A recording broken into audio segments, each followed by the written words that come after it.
Welcome to The Explainer. We're living in this totally wild time. We are literally building machines that can think, that can reason, but here's the central paradox of our age.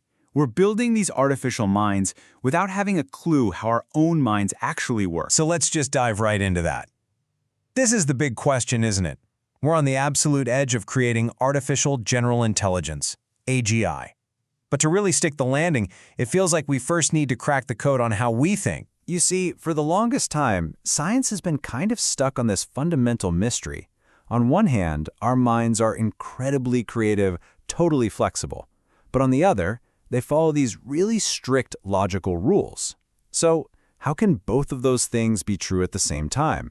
It's a puzzle that has split researchers into two major camps. So, on one side, you've got connectionist theory. It's inspired by the brain's actual neurons and neural networks. It's awesome for explaining things like how we learn to recognize a face or make associations. But it really struggles with abstract stuff. Then you have the other side, classic symbolic models. These think of the mind like a computer, running on strict rules and logic, perfect for explaining something like grammar. The big problem there? Nobody could figure out how our messy, biological brain could possibly run that kind of perfect, clean code. And this is where neuroscientist Gary Marcus walks in with what might just be the breakthrough. He put forward a theory that doesn't pick a side. Instead, it brilliantly weaves the two together. He calls it the algebraic mind. So what's the big idea here? Well, Marcus says our brain's hardware, our neural network, it isn't just a generic blank slate.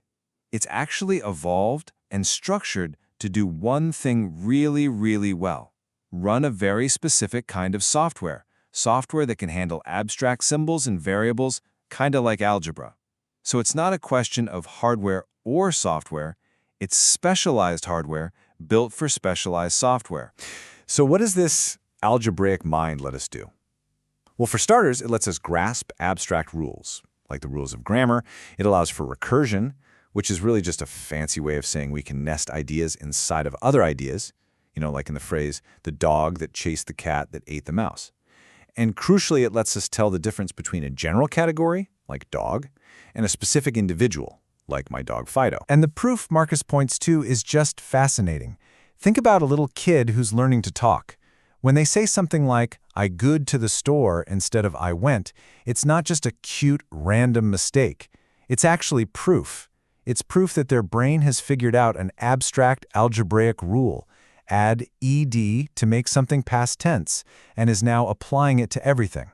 That's not just simple pattern matching. That's a rule-based system in action. Okay, so this whole mind is software, brain is hardware idea, it has some massive implications. And to really get our heads around them, we're going to turn to a couple of iconic sci-fi stories that tackle this exact problem head-on.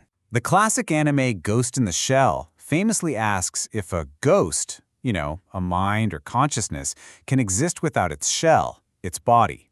But Marx's theory forces us to flip that question on its head. The real question isn't if a mind can exist without a body. It's how. How does this specific biological hardware, our body, create and run our specific mental software? And this leads us to this amazing philosophical showdown. On one side, you have Ghost in the Shell, which is all about dualism, this idea that your mind is just information, pure software that can be copied, pasted, and moved around. But then, a more recent anime, Heavenly Delusion, comes along and presents this powerful counter-argument, the idea of embodied cognition, the idea that the mind and the body are totally fundamentally inseparable. And to really see what that means, just look at the story in Heavenly Delusion. A character's mind gets transferred into his sister's body. Now, at first he thinks he's the same person, right? Just in a new shell. But then the body starts to assert itself. Its physical trauma, its hormones, its deep-seated cellular memories, the hardware begins to violently rewrite his mental software. He doesn't stay himself. He becomes this tragic, inseparable hybrid of both identities. And that story just brilliantly illustrates this idea of embodied cognition. It's a theory that thinking isn't some abstract process happening in the quiet, dark vacuum of our skulls. No, it's constantly being shaped by our physical bodies, our hormones, our senses, our lived experiences. Our body isn't just a vehicle for our brain. It's an integral part of how we think. So what in the world does all this mean for the real-world quest to build AGI? Well, it suggests that the way we've been going about it might be missing a huge piece of the puzzle. And that leads us to the key engineering question for today's AI researchers. Can we actually create a true thinking general intelligence just by scaling up models in a server farm, basically creating a brain in a vat? Or, as all this theory suggests, does a mind, any mind, need a body to actually learn and experience the world in a meaningful way? Because if the algebraic mind theory is right, then the answer isn't just throwing more and more processing power at the problem. The answer is a totally different kind of hardware. And that's where neuromorphic computing comes in. People are trying to design computer chips that physically mimic the structure of a human brain, creating hardware that is specifically built to run the software of a mind. So if the goal is to create a human-like AGI, the path forward starts to look very different. It means you have to give it a body so it can interact with the world. You have to give it human-like senses to shape its reality. You might even have to simulate biological drives like energy needs or fatigue. You have to let it learn from physical trial and error, not just from text on the internet. To gain our kind of intelligence, it might just need our limitations. And in the end, this whole epic quest to build AGI is about more than just technology.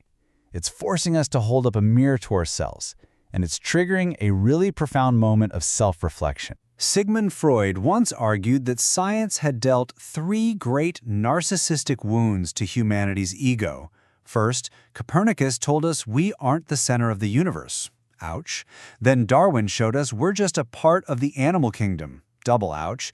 And then Freud himself revealed we aren't even the masters of our own minds.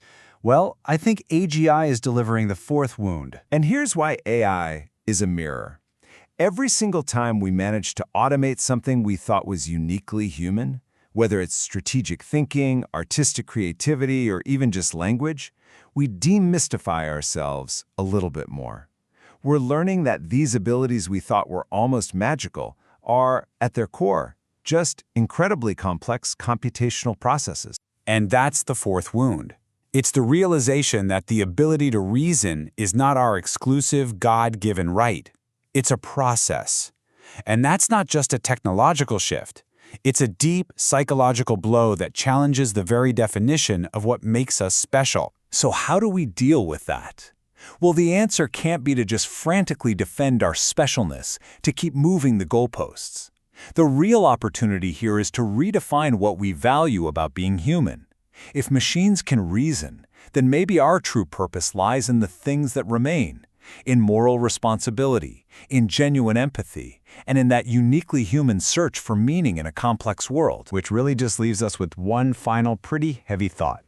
In the process of building these artificial minds, we are learning more about our own minds than ever before in history.